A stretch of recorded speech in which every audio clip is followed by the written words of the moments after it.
बरसात में आने वाला जहरीला मच्छर हमारे गांव के जानवरों को नुकसान पहुंचाने लग गया। जब हमने अपने गांव के बैल और गाय से पूछा कि आपको मच्छर काटता है कि नहीं काटता, तो उन्होंने हर चीज़ बता दी और अपने मालिक की शिकायत भी लगा दी।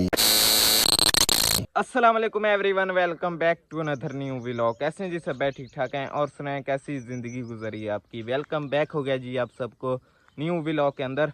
और व्यूअर आज आपका भाई पहुंच चुका है जी बैल के पास। पहले हम बैल से पूछेंगे कि उनको जो है रात को मच्छर वगैरह काटता है। और बरसात भी जी काफ़ी हो रही है, अभी थोड़ा से दिन हुए हैं बरसात रुकी है हमारे गाँव में, नहीं तो काफ़ी बरसात थी और जिसकी वजह से जानवर जो हैं वो काफ़ी परेशान थे। आज जो है हम पहुंच चुके हैं जी बैल के पास। काफ़ी खूबसूरत बैल है, उससे हम पूछते हैं कि उसको मच्छर वगैरह काटता है नहीं काटता। पहले बैल से पूछेंगे, फिर जाएंगे जी गाय के पास, फिर गाय से जाकर पूछते हैं। अभी पहले पूछते हैं जी बैल से। अस्सलाम वालेकुम बैल भाई, क्या हाल है आपका? जी मैं ठीक हूँ रहमान भाई। आप सुनाएं, आपकी कैसी जिंदगी गुजर रही है?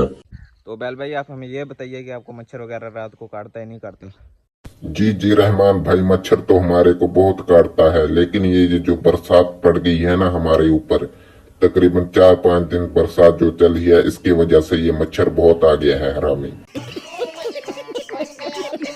तो आपका कहना है कि आपको मच्छर वगैरह रात को काफ़ी काटता है। और अब हमें ये बताइए कि आपका मालिक आपका ख्याल वगैरह रखता है नहीं रखता? ये जो मच्छर वगैरह आपको काटता है उसने आपके लिए कौन कौन सी सहूलत की है? जी रहमान भाई, मच्छर तो हमारे को बहुत काटता है, लेकिन हम क्या करें, मजबूर जो है हम। और रही बात हमारे मालिक की, अपने ऊपर तो एक खूबसूरत सा पक्खा लगाया हुआ है, वो उसको काफी ठंडी हवा देता है। हमारे ऊपर एक मच्छरदानी ही लगाई हुई है, सारी रात हमारे को मच्छर उसमें घुस के काटता है। क्या कर सकते हैं, मजबूर जो है। ये बरसात तो आई थी, अपने साथ साथ मच्छर भी ले आई। क्या करें अब। तो फिर बैल भाई की आपने बातें वगैरह सुन ली हैं, तो अभी हम चलते हैं जी गाय के पास। गाय से जाकर पूछते हैं कि उनको जो है इस बरसात के पानी में कौन कौन सी तकलीफ़ का सामना करना पड़ रहा है, उनको मच्छर वगैरह काटता है नहीं काटता। तो चलते हैं जी जल्दी जल्दी गाय के पास। तो फाइनली बैक फिर अभी आपका भाई पहुंच चुका है जी गाय के पास। यहाँ पर काफ़ी छोटी छोटी खूबसूरत गायें बंधी पड़ी हैं। अभी हम उनसे पूछते हैं कि उनको रात को मच्छर वगैरह काटता है नहीं काटता। ये देखें जी आप, छोटी छोटी गायें हैं 3। और अभी हम एक गाय से पूछेंगे।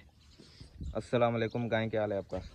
जी रहमान भाई, मैं तो ठीक हूँ। आप सुनाएं, आपकी कैसी जिंदगी गुजर रही है? हमें यह बताइए कि आपको रात को मच्छर वगैरह काटता है नहीं काटता? रात को आपको जो है कौन कौन सी मुश्किलात का सामना करना पड़ा है? जी रहमान भाई, मच्छर तो हमारे को रात को बहुत काटता है और काफी मुश्किलात का सामना भी करना पड़ रहा है। अच्छा, तो आपका कहना है कि जी आपको मच्छर वगैरह भी रात को काफ़ी काटता है। और आप हमें ये बताइए कि आपके मालिक की तरफ से आपको कौन कौन सी सहूलियात जो है वो फराहम की गई हैं?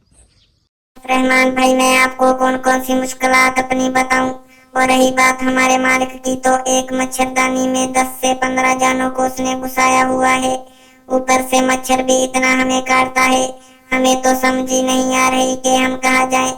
हमारे साथ तो बहुत जुल्म हो रहा है। रहमान भाई प्लीज आप हमें बचा लीजिए। तो फिर इस गाय की आपने बातें वगैरह सुन ली हैं और बैल से भी हमें पूछ लिया है और गाय से भी पूछ लिया है। उनका यही कहना है जी, उनको रात को मच्छर वगैरह काफ़ी काटता है। तो आज के ब्लॉग का हम यही पर एंड करते हैं। तो आपने भाई के चैनल को लाइक सब्सक्राइब करना नहीं भूलना। तो जल्दी मिलते हैं सब भाई नेक्स्ट वीडियो में। अल्लाह हाफिज़, शुक्रिया, बाय।